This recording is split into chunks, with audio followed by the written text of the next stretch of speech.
Lauren, when I want to say like 15, I saw the President of the United States of America play a show. This was like Rock the Vote 96, I want to say, in front of the Mount Rushmore.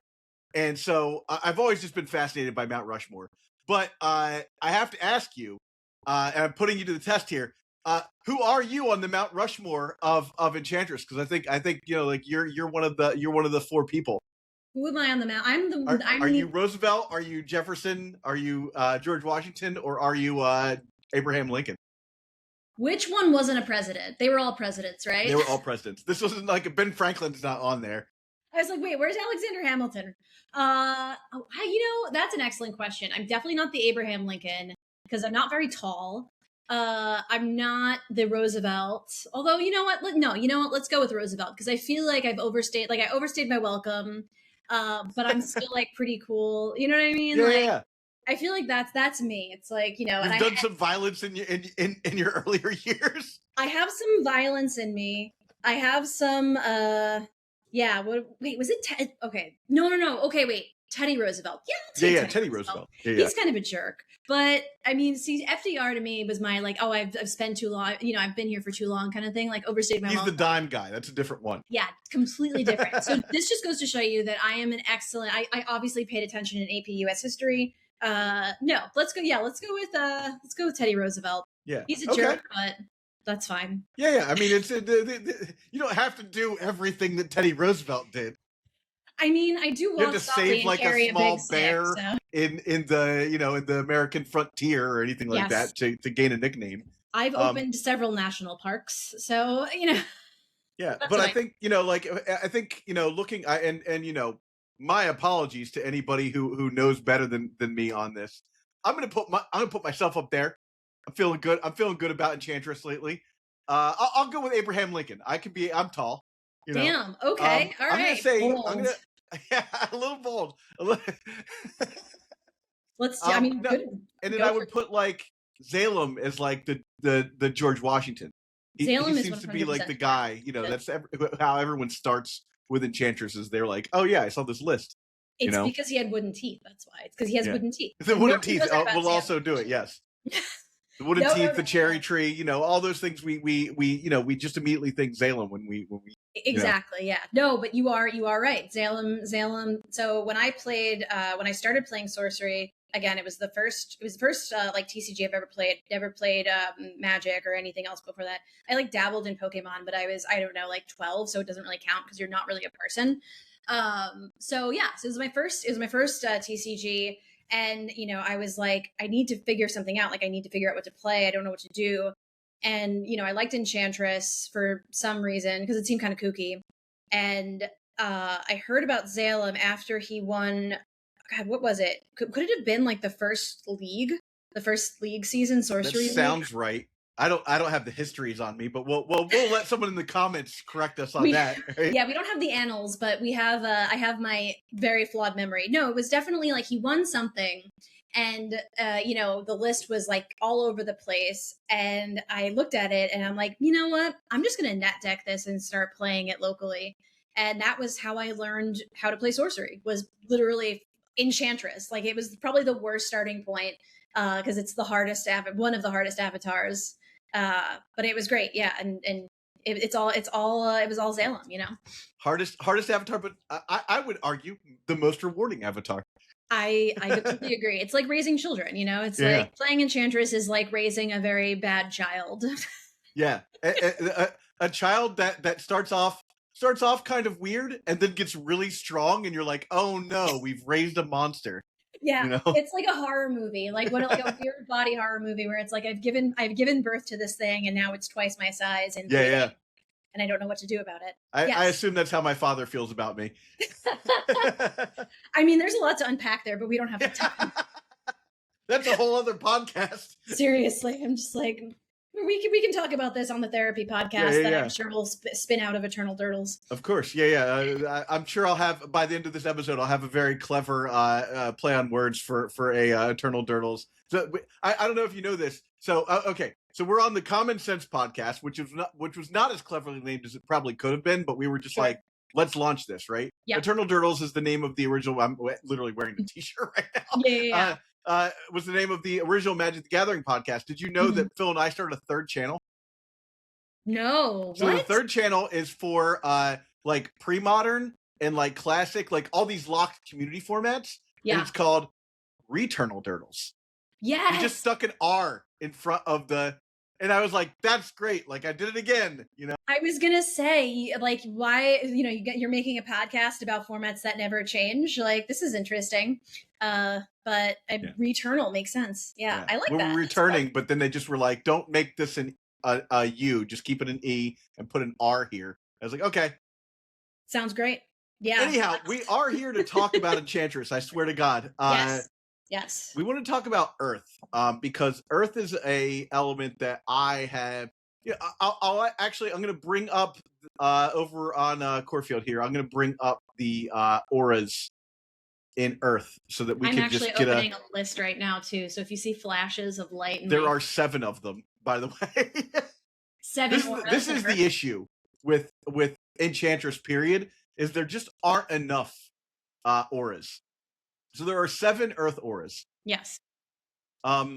Crusade, Entangled Terrain, Homecoming, Mortal Soil, Rest in Peace, Sow the Earth, and Wall of Brambles. And I really don't. I think we have to like cut these down to like, I don't know that anyone's ever put Mortal Soil in a deck. Unplayable. Yeah, I think Homecoming is a joke. It's a rude thing to do to an Enchantress player to be like, all the minions here have tapped to gain 1 mana. It's like you've turned all of my minions into elves, but like I'm not playing minions. Right, exactly. Like, this is so rude. What am I supposed to do with this? I'm hurt by this. I mean, I think in theory, it's funny because, like, all right, I'm looking at Mortal Soil because I'm to read the text. Like, I can't think of a scenario. Let's see. Whenever an affected site takes damage, banish a minion from your. Yeah, that's rude. Again, you need to play minions. Yeah, like, you need minions. You know, I think this is done on purpose. Like, somebody is trying to hurt us on purpose. People who love playing Enchantress. So yeah, but like the thing with Homecoming is I feel like it can almost trick you into thinking you can do something with it, because who doesn't love a ramp? You know what I mean? Who doesn't love a good ramp? It's like a sadder version of Abundance, right? Yeah. Yeah. No, totally. It's like Abundance, but hoops. It's Abundance, but with more steps. Yeah. Because like, yeah, I mean, the thing here's the selling point for me, because I remember I was like, why did I think I could play Homecoming at one point? It's because it's 3 mana. That's why. It's like, it costs 3 mana. And I'm like, okay, if I could just, figure it out, like maybe I should pull a Phil and play like all of the frog generation things and just start just tapping willy-nilly. Like, maybe I could do that, but nah, it's unplayable. Yeah. I think moving into more playable, Wall of Brambles. What does Wall of Brambles read? Conjure atop the border of an allied site. Whenever an enemy traverses the wall on the ground, it takes 2 damage. So this could be, like, it's like a bad Wall of Fire. Again, yeah, it's like a slightly weaker Wall of Fire. Yeah. Let's see. Wall of Brambles. I mean, it's interesting because I have this dream. I have this vision of an Enchantress deck that is like that's like 30 auras and like all of the good ones, but then like a lot of like the ones that people are like, I don't know about that. And it's like 4 Wall of Brambles and 4 Wall of Fire. And it's like in my head. All right. There are 38 auras. I was about to say, your dream might come into fruition. It could happen. But like, I don't know what it is yet. Maybe we'll put this out there into the universe and somebody much smarter than me will cook this up. And it's like all auras, you treat it almost like an aggro deck, right? Where you have these like nasty 2-power minions, like think about your Wall of Brambles and Wall of Fire like that. And then the only trick, like the rub here is you have to animate them, right? So you need a ton of low cost stuff so that you can cast it to animate more than 1 aura in a given turn. But if you have, so like that's the mechanic that I've been like trying to think of for probably months. And I haven't nailed it down yet. And I don't even know if it's possible, but I think that the things that make it better are the Amphiloy. So like the fact that we have more card draw now is like, that was a big thing too. It's like, sure, if I can play 3 auras and then cast 3 spells the next turn. That's all great, but where am I getting these fucking cards from? Yeah. Am I allowed to curse? Can I curse? You can curse. Yeah. Certainly, yeah. We're past the 5-minute mark, and YouTube doesn't care after that. Okay, fantastic. Yeah. That's why I start with just nonsense. Hello. I am a very wholesome person. Okay. No, but like, yeah, I had this vision, and I just don't. The thing is the card drop, and I don't even know. I think something you've hit it sort of a sore point for Enchantress. There is it's not a card drawing, like you don't get to draw cards with Enchantress, right? Like you can put cards in your deck that draw cards, but you're not increasing the number of rectangles on the board or in your hand with Enchantress, which is why I always say it's a card quality avatar as opposed to a card quantity avatar. Yes. Yeah. And like also I just it's also this sort of trap of like, okay, do I want to cantrip or do I want to like get more cards? Like what, because there's a lot, I mean, there aren't a lot of cantrips, or I should say, can I say cantrips? I'm not even a Magic player. There's cantrips are a thing. Card parity, right? There's not a lot of card parity, or there are a lot of card parity moves that you could make in Enchantress, but yeah, like getting like card advantage is very difficult. Yeah. So it's kind of like, I don't know. I mean, I'm not like a huge strategic mind of TCGs, but there is a benefit to like digging into your deck because you are ultimately looking for a specific kind of card. But yeah, it's just, you can't keep the engine going. Like you really, really, really have to play, I think, a control deck and play patiently. Yeah.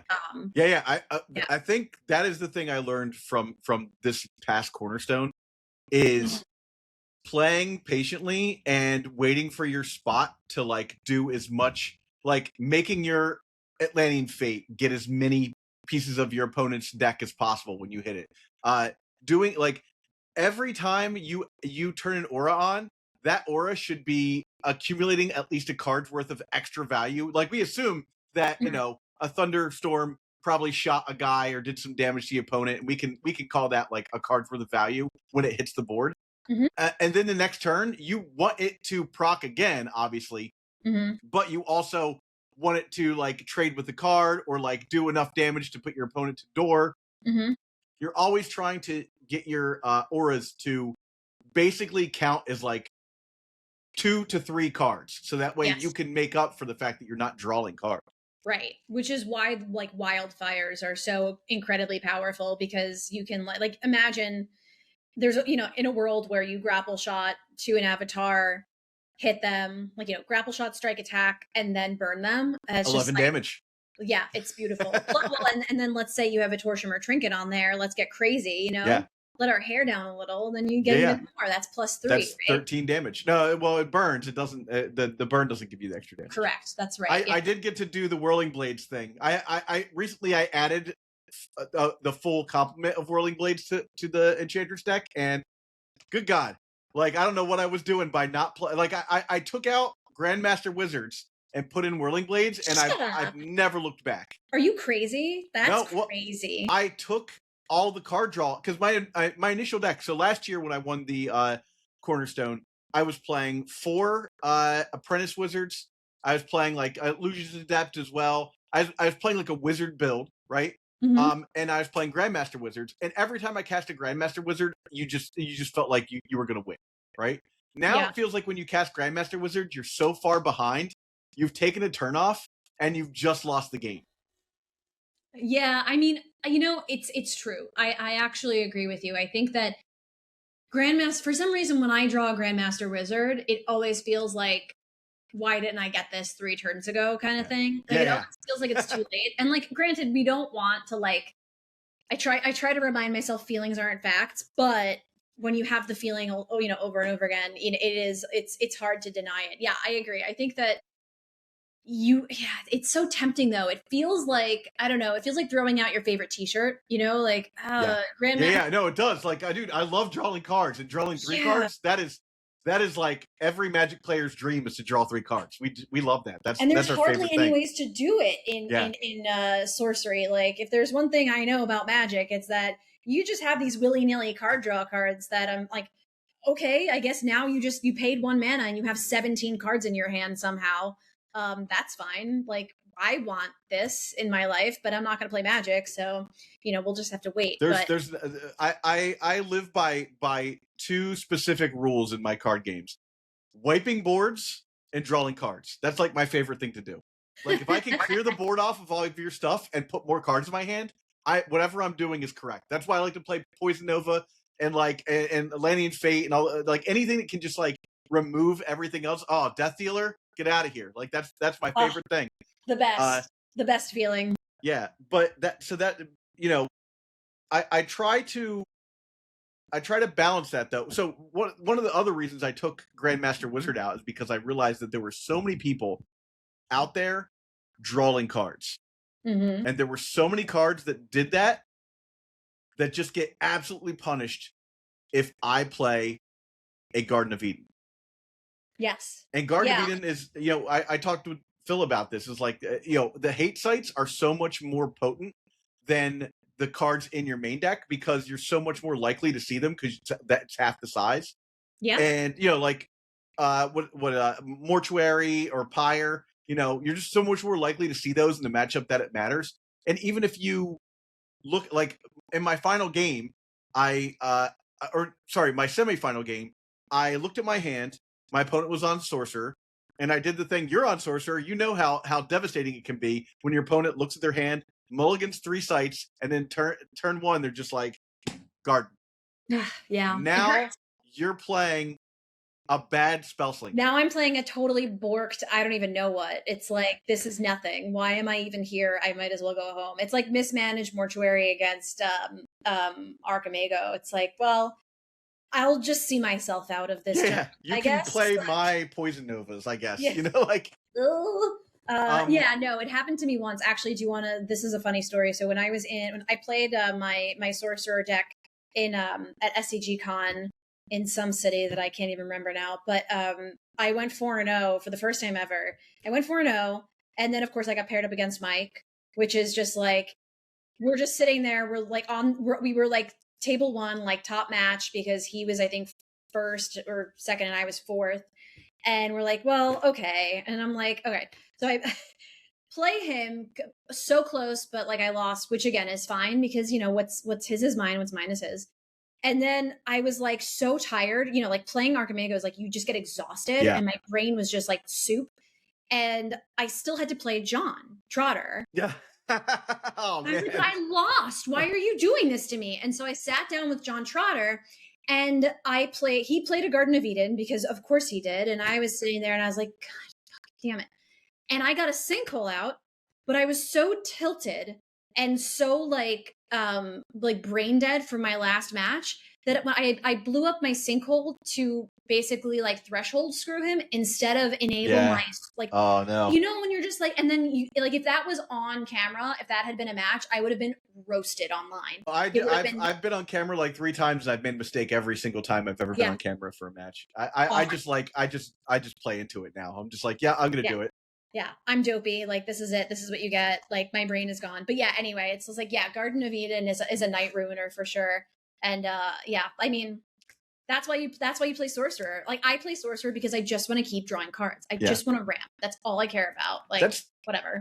That's the other thing that I had mentioned to Phil about Enchantress too, is that there aren't any hate sites for Enchantress. You can't hate out Enchantress. Nope. And I'm not trying to give anybody at Eric's Curiosa ideas. Don't do that to me, please. The avatar is not powerful enough as it is. You guys need to print more auras. It's like, this is a labor of love. Playing Enchantress and building Enchantress decks is a labor of love. It is not easy. Do not make any hate sites. I don't want to deal with it.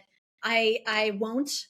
I will pretend they don't exist if you release them. I'll start playing Heirloom Lost, I guess. I will write letters. Nobody wants letters from me. No. Please. No, there are no hate sites, actually. None that I could think of anyway. I mean, there's nothing that affects, enchantment, an aura. Not auras directly. I think the thing that gets a little bit kooky, and it's not unplayable, you just have to play around it, is like Gnome Hollows, Sure. Yeah. Perilous Bridge, because like I've played Perilous Bridge before when I played Enchantress, kind of, and like misplaced it so that I could never move my enchantment a step you up can't get because up. it's like, Yeah. oh, this is caught. But yeah, so like there's some kooky things that can happen, but there's nothing that will punish an aura, right? Like, Yeah. And fine. even with the gnome hollows, like you can attack their other sites, so Yeah, that's never that big of a deal. right. Or with when they build the M, I'm like, oh, all right, you've been using old tech. That's cool for you. Build the M. It's a little annoying, but again, I can still attack their sites, Right. right? And then I'm like, I'll hit you with a zap, like, and Exactly. Yeah. that's all you need, like that old tech doesn't do the same thing anymore. And I think that No. that's something that people kind of, I watch everyone do that. They'll build the M out and everything, and I'm like, okay, and Yeah. then now if I'm playing against Jack and he builds the M, I get worried because Jack is on Ironclad, and I just can't zap him, like No. he can't, That deck makes me want to cry like every time because all I want to do is end a game. Like, I like playing Julian, my boy, because no matter what, those games are going to end in like 15 minutes. Yeah, like he's either winning or losing. Like, that's it. And there's no fuss. We just play the game. That deck, the Ironclad deck, after a while I'm just like, I want to give up. Like, I want to concede. He got me. He got me at the what's called at SCG Con, or no, at Excalibur. Just really completely like just like he knocked me out of top 8. Jesus Christ. I just like kept drawing sites because I was like, I gotta build the M, and he was like, nah, Yeah. And then I just put myself in a situation where he was drawing cards and I was drawing sites. I think I drew like 3 extra sites. God. I was like trying too hard to make a thing happen, and then all of a sudden the game was over.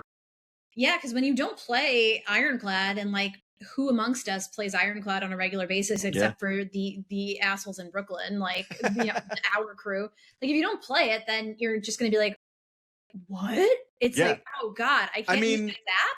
Isn't that the point of playing Enchantress, is to have your opponent be like, I don't understand any of the rules that are associated with your avatar. I don't know how to play against it. And then the mistakes happen. Like, that's I think I get I get a lot of my wins from my opponent just having kind of no idea how things work. And then I'm like, well, I'll attack here, and they're like, I'll block. I'm like, yeah, your guy actually can't block there. It's a weird thing with big minions, and they're like, all right. And then they're like, or like, I always tell people the rule you taught me is Wildfire moves every turn. Yep. People forget that. And so you put a Wildfire down, you burn their guys, and then the next turn they're like, okay, I'll do XYZ, and then it moves again, and they're like, what? I'm like, yeah, your guys are gonna die next turn.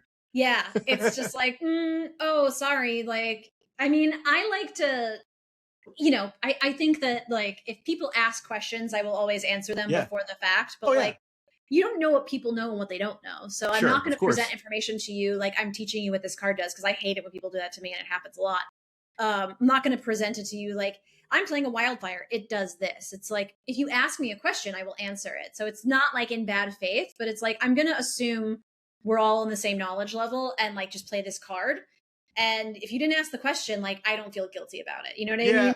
Sometimes I feel guilty, but then I'm like, wait a second, like, I did my due diligence. Yeah, it's tough with Wildfire too, because like once, like, they can't really take back the end of the turn, because then you have to move it and you get to choose where you're moving it to, and then you've made a decision, and now they might have done that on purpose. I don't know. Like, they might have wanted to see if they've got something in their hand to bait me or something like that.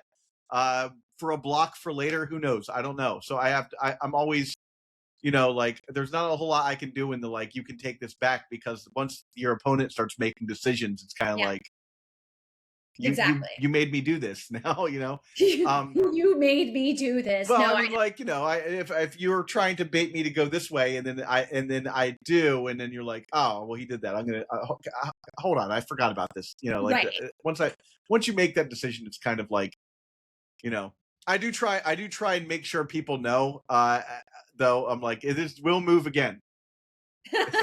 I'm like, this By the way, every turn. It's crazy. It moves every turn. Listen, yeah, like, you can't keep up with this It's wild. It's going crazy, Hence the name. Today's video is sponsored by Moxfield. They just dropped an advanced search engine for Sorcery: The Contested Realm. If you want to browse every available card, Or dig deep with powerful search filters? Head over to sorcery.moxfield.com. You can even click on the search syntax button on the main page to see all the terms you can use. And don't worry, when new cards are revealed from official sources, Moxfield updates quickly. Now on to the show. Lauren, I almost forgot you wanted to talk about Four Cores for a second. Duh. Yes, I do want to talk about Four Cores. So I don't know if you all out there are Four Cores users or have heard of Four Cores, but if you are in need of an app that is a life counter in game, or if you'd like to facilitate trades with other players in real life, there is a trading tab. If you would like to track your collections, there is a new and improved collection tracker in there. We have a very vibrant community. There's a Four Cores Discord now, and we have new features coming out every day. There are articles on Four Cores? And there are. Guess what? Guess what's featured on there? We have the Common Sense Sorcery podcast in the articles and content feed. So, and I say we. I am not affiliated with Four Cores in any way, shape, or form, except I live with the person who built it. But no. Honestly, I just wanted to put it out there. He's been working very hard and has made some significant changes and upgrades. And I feel like Mike Herbig, friend of the channel. Friend of everyone. Mike Herbig, friend of everyone. But yeah. Possible time traveler. Yes, definitely. Certainly either time traveler, vampire, one of the above, for sure. For sure, Four Cores. This episode has been brought to you by Four Cores. Check it out. Sick. Nice. Let's real quick. I want to talk about the rest of the Earth. Earth auras here. That's the whole thing, right? Rest in peace. Whenever a spirit or undead minion occupies affected sites, destroy it. That's interesting. Mm-hmm.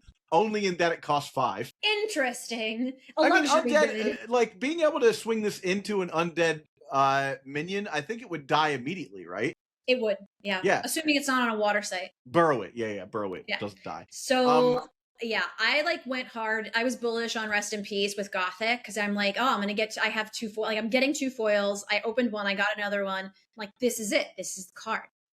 I mean, it's not, but it's also not bad, right? Yeah, it's I love a 5 power, a 5 casting cost aura. Like, I often win games by being like, abundance, and I'm like, well, I mean, you're at 5. I'll attack with the abundance. You can have some more mana on your turn.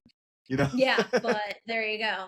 I mean, but that also like brings up another interesting point, which is like, I don't think we face this too much with any, well, no, actually this Sow the Earth. So there's this idea or this like, I guess, an Enchantress theory of like, when do you animate your auras and when do you not animate your auras? Do you always animate your auras? Like, or are you, I think that being choosy and being strategic about that is also very good. It's not so relevant with any of the Earth ones. But with air, it's particular and like abundance, Sphere of Animosity is the biggest one for me. Yeah. Because like, sometimes you want to get in, but like, you don't want your opponent to move. Nope. You want them to not be able to ever defend themselves, Exactly. Like if I park a sphere, like if I'm playing Enchantress and I park a Sphere of Animosity on your head and it's on 3 sites, I don't really care. Like that is fine with me. I will throw that down without hesitation. It's like, draw it, it's on you now. Like, so sorry. See you later. But yeah, no, it's I think that maybe the thing with Earth enchantments too is like they feel much more situational than the other ones. Like when a spirit or undead minion, like, okay, cool. Like, the other one, Homecoming, like tap a minion to gain 1. The Immortal Soil, like you need banish a minion and you get this thing. Like, all that other stuff. Entangled Terrain was one that I really liked playing because I could common sense for it. So like that was my fun little trick where when I was playing Earth Enchantress and that sinking feeling when you your opening hand has no auras and you're like, I'm about to start sweating and I'm like, I need a paper bag to breathe into. You're like, great, my avatar doesn't do anything this game. Right. It's like, oh cool, I have no removal and no auras in my opening hand. I guess I'll just hope for the best. But if you're playing Earth and you have a common sense on turn 2, you can common sense for an Entangled Terrain. And it feels pretty good. Like, I'm not going to lie. And it's like, they're not bad. They're pretty okay if you can get it down early enough before somebody gets minions on your site. They can't get to your side. Yeah. So and that one felt 4 pretty is a great. nice size too. Like 4 is like, I'll attack this site, and it's like they're probably going to lose a guy to block if they have a guy able to like on that site. Right. And if you play Earth Air, so like let's say you play Earth Air, turn 2 you cast a Common Sense for an Entangled Terrain, turn 3 you play, and you know, hypothetically you have 2 Earth sites or a Fertile Earth and something else. You know, turn 3 you play that tower, and it's like, here you go. Here's an aura. I guess I'm just going to start working now. Like, this is what the deck does. It is going to start working now. So Earth Air can be pretty dope in that respect too. Like, you can get that out early. But you know, in like the perfect world. So yeah, no, that's what I like. Entangled Terrain is the one aura. I was bearing the lead here. I was going to save Entangled Terrain for last because it's the one aura that I think gives you a reason to play Earth. It's like this one is the most compelling out of all of them. Like so the Earth is great, but it's unique. Same thing with like Crusade is at least 3 power. Like it would buff itself, and it would buff your Entangled Terrain, I suppose. Yes, it would. But not these two by themselves aren't compelling enough. Like Atlantean Fate to me is compelling enough that I would play Water just to play Atlantean Fate, right? Yes. But these two don't really do anything that like makes me like even Salty Earth. Like at least I'm getting rid of a site, doubling one site. This is like a less good version of Abundance, you know? Like no, exactly. And I mean the thing too is it's a less good version of Abundance in Enchantress. Like when I play that in my ramp deck and I get that out, like if that's in my hand, I'm like, oh my god, what a day. Like red letter day, my deck is spinning, like whatever. But you know, for Enchantress it's particularly problematic because you know, with Abundance you can swing and hit a site and then probably still retain, you know, some ramp. But with Sow the Earth, you're just like, okay, I have to give this up now. Like I'm giving this up, and I'm giving this mana and threshold to you, my opponent, on a silver platter. That's I don't do crystal meth, but I assume that's what it feels like when you hit somebody with Abundance and then use your Withering Heights to move it back onto your sites. Oh my god! Because I've done that before, and it feels pretty good. Let me tell you what feels even better. Well, I mean, now I'm diverging, but just a quick tangent.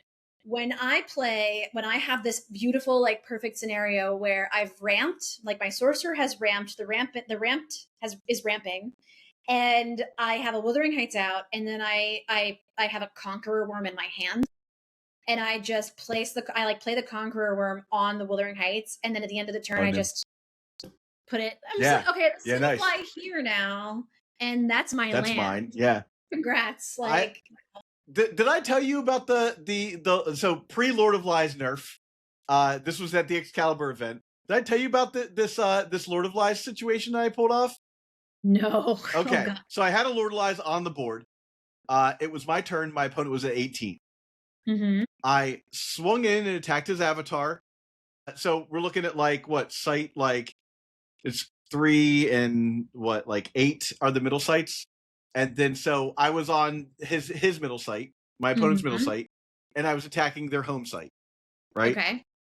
Then I played a Wuthering Heights as my sixth site, played another Lord of Lies, jumped it to the other Lord of Lies, had that Lord of Lies make the Lord of Lies and the Avatar fight each other. Oh my god. And then I just used it again. Oh my god. I was like, 18, you're at death's door. That breaks my heart. Like I love it. It's so good. Like it's so good. But then you have to like realize that you just ruined somebody's day. Oh, dude, it was like, I mean, I was like, I mean, already having he knew he was going to 12, like taking 12 that turn from the Lord of the Lies. But like knowing that you could just jump the other one, I was like, I think it's worth it. Like even if he wipes the board, like I'll figure out a way to do that last point to him. Yeah. And it was like, ooh. You know, just like, oh my god. Yeah, I was like, I'm sorry, this is how this works. Listen, so now there's 2 of us, and I'm just gonna start swinging at you. Yeah, no, it's rough. So wait. You played Lord of Lies in an Enchantress deck. Yeah, so let me bring up my Enchantress deck so that you can see what I'm working with here, because I think that will sort of inform you to some of the decisions I have been making about Enchantress. I'm excited. Yeah, here we go. I'm gonna share screen here. This is I call this Dankist Enchantress. So we're rocking Enchantress. We've got 15 auras, 1 Acid Rain, 2 Silence, 2 Sphere of Animosity, Black Plague, Thunderstorm, Wildfire, Abundance, and Atlantean Fate. The classic suite of cards you would expect to see in a dank list, plus the splash for the Wildfire. Yep. A couple of trinkets, ring, of course, 1 shrine, 2 toolbox, and then now you look. I have a lot of minions in my deck, which is not the normal play. I am playing Dank Necromancer with But this all makes auras. like this makes sense. Like, yeah, Koi Nixies make sense because you could just drag stuff into your auras. Yep. Well, I can also I'm playing Thin Ice and Trollbridge as well. So like I can do the Abaddon Succubus Koi Nixie like package. And I have like, I've got Riptides, I've got like blinks and stuff. I can move stuff around. Yeah. Scatter. And I mean also scatter, and you got your infiltrate and your mesmerism dirty. Yeah. Well, that was, I had to like, if I'm going to splash for fire, right? Obviously, Death Dealer is very potent. It costs 7. Yeah. You'll probably have 2 fire threshold by the time you get to that. But infiltrate costs 1 threshold.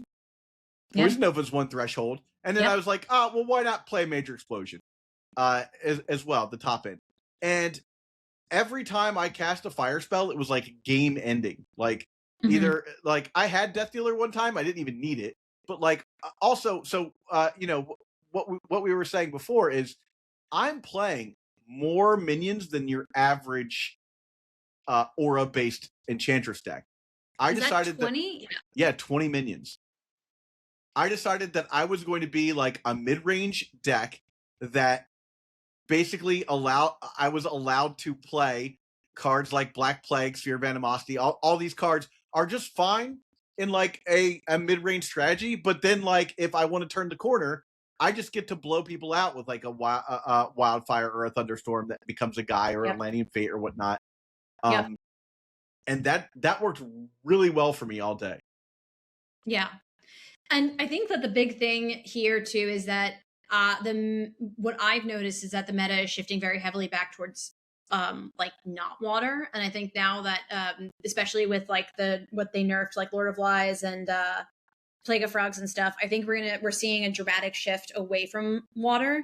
So playing water becomes way more beneficial. And like you have to you watch the swing in the other direction and you're like, okay, I'm gonna build a water deck or a primarily water deck that doesn't depend on any of the cards that were nerfed. Yeah. And you also like it can bury you. I don't really like die to drought. Like if somebody drops me and then I just have to cast a spell and their drop dies. Right. Right. No, so exactly. Like that's one of the hate pieces that they can play against a water deck that just like kind of doesn't work against me. And then on top of, so we were talking about Lord of Lies. I was playing 2 Lord of Lies in this deck, but I decided that I had to remove them. So I removed the 2 Grandmaster Wizards and 2 Lord of Lies, and I think, man, I forget, there was one other card that I removed. So I was at one point I was playing 1 Sphere of Animosity. I decided to play 2 with that. And then I took out the Lord of Lies and put in Daprils because that seemed like I was also playing 2 Angel's Eggs. So I removed the Angel's Eggs because I feel like every time I play against anybody, they always have a River of Blood, and I'm just like sick of that. So I was like, I have Orm Infestors, and they can at least get in. I took the eggs out, and I put in Daprils as like incidental life gain. I've already got the Abaddon Succubuses as well for life gain. And I was just like, these are fine by themselves if they don't gain life. And then my other, what was I saying here? The other card that I brought in. Well, you took out, weren't you like high for a while on, what was that, Falling Star? Falling Star. No, yeah, I changed that pan around by a lot. Yeah. Falling Star is a really cool card. So that deck was, I'll bring up that build because that build is it exists as well. And that build is it's a little greedier. It's a lot greedier actually. Sure. And the whole idea of that build was to basically make Abundance a 4-of. Okay. So the idea was like Fallen Star is going to cast something for like early, and Abundance is going to cast something early, right? Fallen Yep. Star is Yep. actually a lot deeper than you'd think, because it's not just like, oh, I put a guy into play. Like, if you can keep a Fallen Star in for 3 turns and you get that second turn free, like you're able to attack with it, Fallen Star does the 4 damage that it does on that turn. If you attack on the second turn, let's say you want to play it safe and you want to make sure that it lives, right? If it just attacks on the third turn, right, you're attacking somewhere that you're like pretty sure it's not going to die, right? And then it puts down a cherubim or a Grandmaster Wizard for free, or a Lord of Lies, or an Archangel or something like that. I have a lot of high high cost, big impact minions in this deck. But what I realized is that getting an Automaton in for free on turn 6 or whatever, people just bury it. Like, same thing with, like, at least with Cherubim, it has Ward, so it's got that going for it. But like a lot of this other stuff, you put in for next to nothing, and someone just goes, and I'll get rid of it. So I mean, you're preaching to the choir. Like, I deal with this all the time with this new deck, with not my Enchantress deck, but yeah, I totally get it. And I'm also I'm glad. I am glad for you that you've moved away from the Falling Star for a moment. I think that it's a good idea. I think that your dank deck looks really good. Yeah, I mean, I wish I could play Falling Star, because I really like. I did at Sorcery Con. I was like, I'm playing the worst possible deck at Sorcery Con. Like, I was gonna play. No, I mean, honestly, I was gonna play. I forget what I called it. Secret. I called it Secret Enchantress, and it was Imposter. Oh God, of course it was.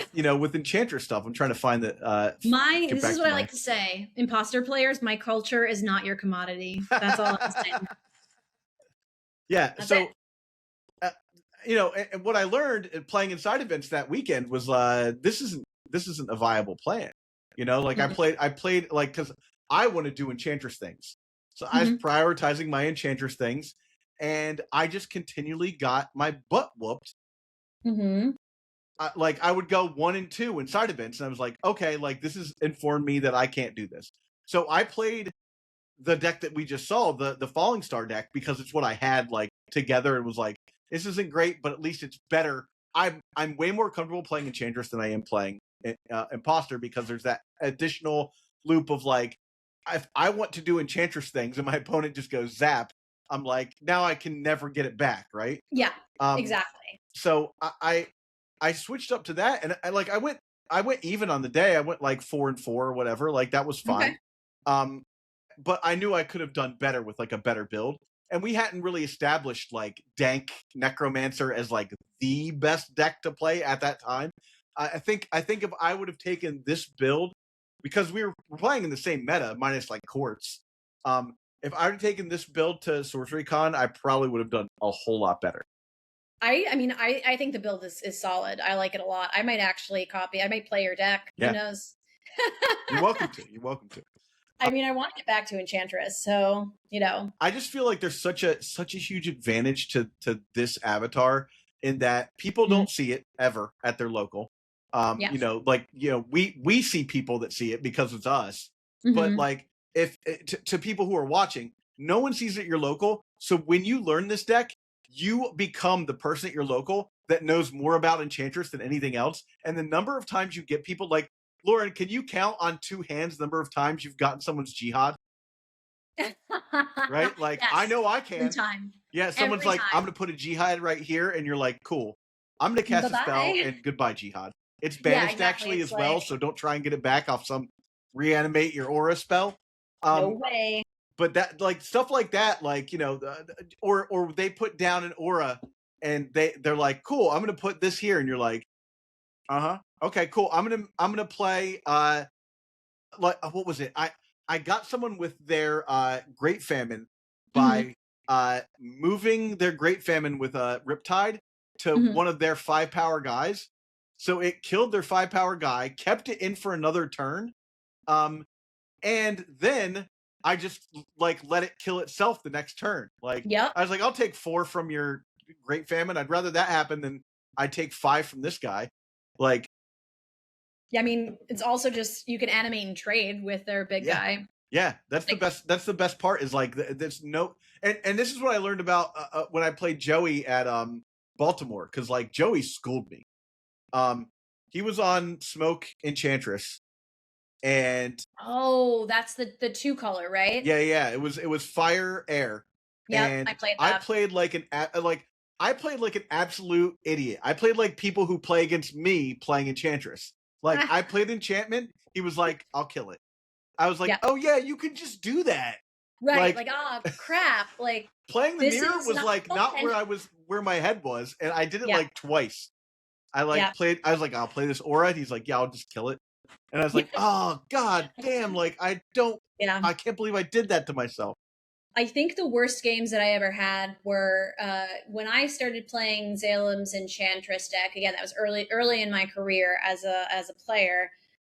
John Trotter also started playing the same deck, and I had some mirror matches that I truly I don't know how I didn't just lay down in traffic. Like they were long and agonizing and brutal, and it was good because it made me get better really fast, but also then I got better. And so it was all like, you know, those memes of the people with just like the numbers going across their faces. Oh, yeah. I felt like that was both of us. Like I got to a point where I'm like, okay, I see lines now.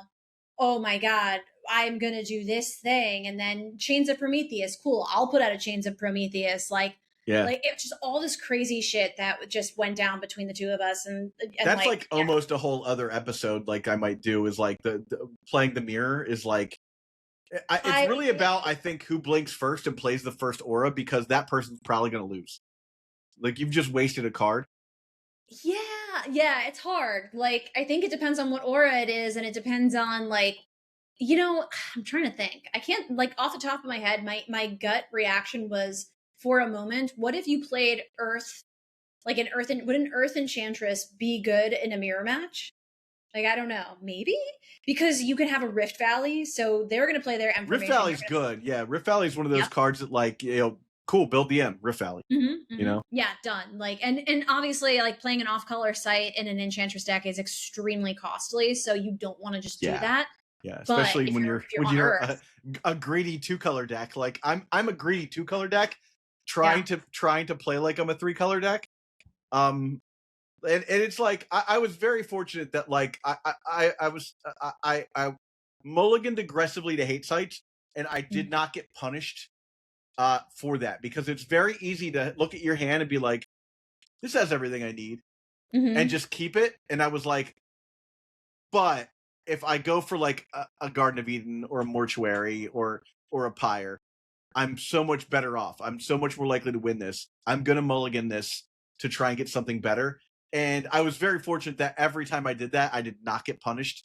But the number of times, and you know, this is part of the build of the deck, is like I'm building a 2-color deck that splashes the 3rd color, as opposed to like just being like, yeah, I'll play, you know, Great Famine. I'll play, you know, like there's so many other great, you know, auras that I could play in Fire, that I was just like, no, I have to be like very specific about the auras I'm playing. I once cast Infiltrate on a guy that was silenced, like in one of my silences, just so I could turn the silence on and walk it away from that guy to attack. I was just like, I just need to get damage in. I'm gonna like waste this 4-mana card to like get you closer to death's door. It looks like you're enjoying the show. Become a member on Patreon or YouTube to support Common Sense. The Sorcerer tier gives you early access to sorcery videos completely ad-free, and the Magician tier extends that access to our Magic the Gathering videos as well. Our member support helps us create more sorcery content for the community. Become a member and help us help you contest the realm. That's another thing, though. Silence. I would say that you know, when I was playing Enchantress, I animated my silence maybe 1 in 5 games, 1 in 4 games. It's one of those cards that's almost always more valuable to just be what it is.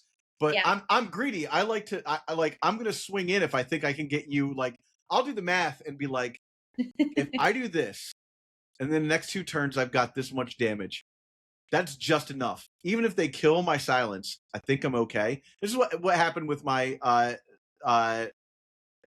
what's called the Sphere of Animosity several times. I was like, Mhm. well, I can guarantee 3 damage off of this.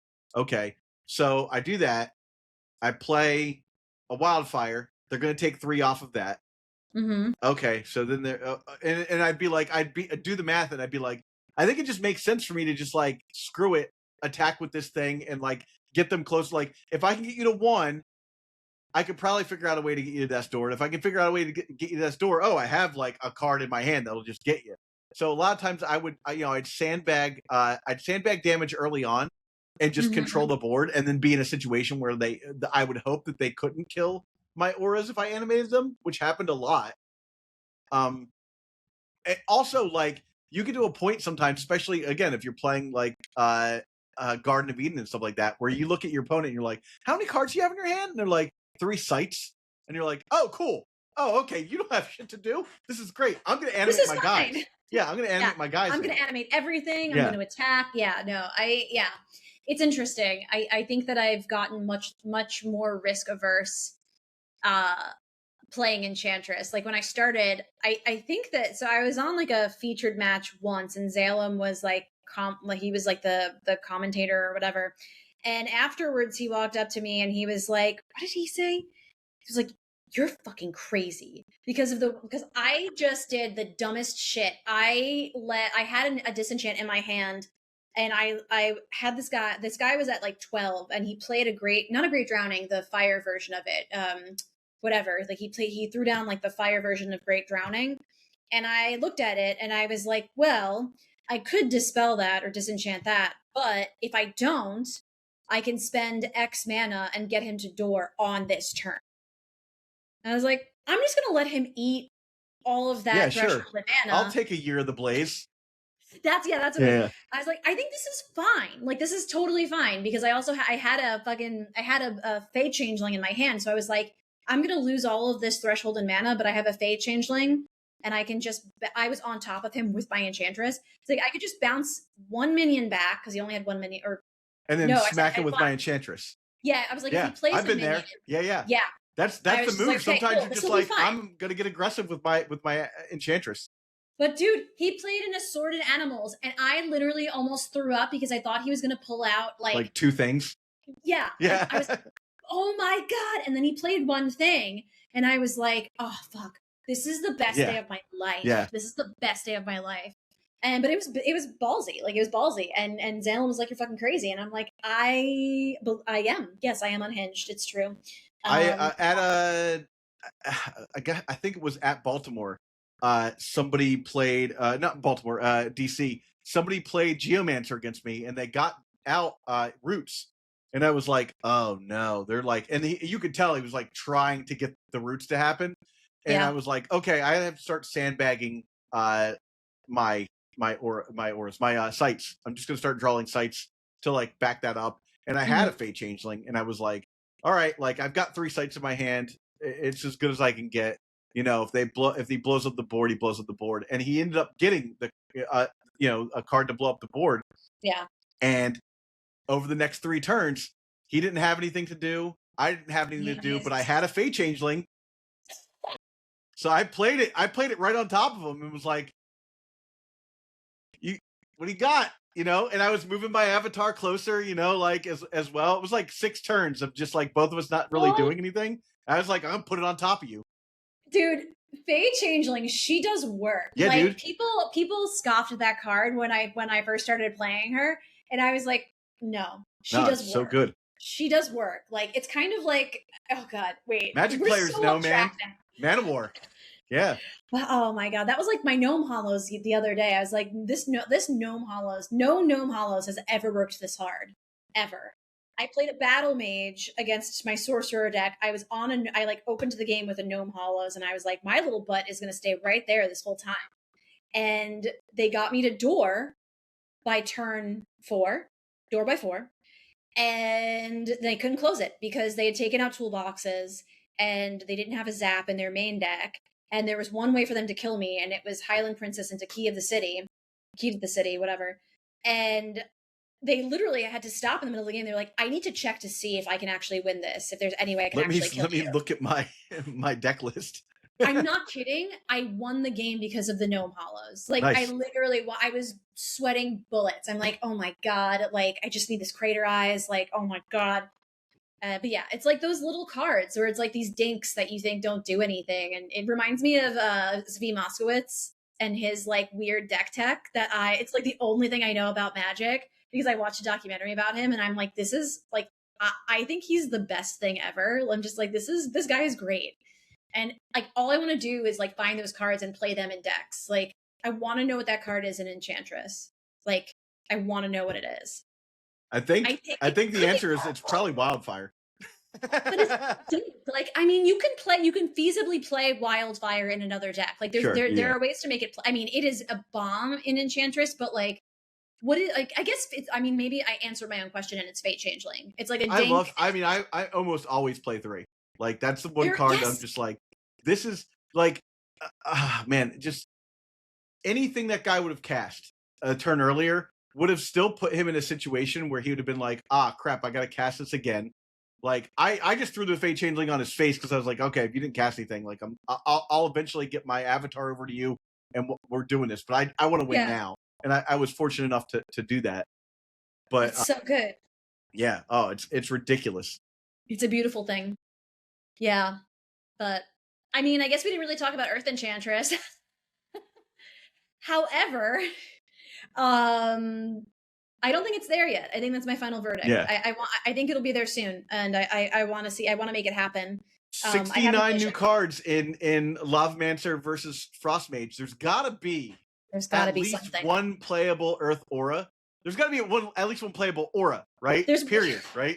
Something's gotta I would like to play, like I'm playing I think 15 auras right now in my Enchantress deck. I would like to be closer to 20. Yeah. Right now I was saying before, like everything in this deck list is best in slot. Like for this deck, there's nothing I would take out right now. But like I don't need to play Dr. Demetrius. Like I could take him out in a second. Like I didn't need Death Dealer to win any of my games the other day. Interesting. It feels good when you get it, but I didn't need it at all. So I don't necessarily know that needs to be in there. Yeah. I mean, a Major Explosion was just as good, you know? Yeah. Yeah. I don't know. That's hard to say. I mean, I think, in the meta right now, I think that Death Dealer is less advantageous than a Major Explosion because you have all of these like crazy Archimago players, you know, who are playing, and like there's a few Battle Mage decks that are around, like that I've seen that play like no minions or like 10 minions. So there is like, it's way better to just be able to get that damage off on your avatar instead of like having something conditional where it's like only on minions. But that's just right now. Everything changes. Look, the world changes. Like we're living in the age of agentic, you know, an agentic future. Who knows what AI is going to bring tomorrow? So I want to end on one more. I've never done crystal meth. Nor have I. Oddly enough, it's one of the few. I gotta tell you, putting so my opponent played Polar Explorers and moved their Battle Mage across the void to me, and I moved out of the way the next turn and played Sphere of Animosity, and that felt pretty good. That's rough. That's interesting though, because they're parked on your side. I was like, you can have 3 damage a turn. I'll get there. Yeah. Take it. We'll figure this out. That's kind of like I didn't disenchant as early as I could have yesterday because they were holding a Blade of Thorns, and I'm like, all right, like, yeah, sure, whatever. The issue too was that I had guys near, so like attacking my sites was actually not a great idea because I could just block.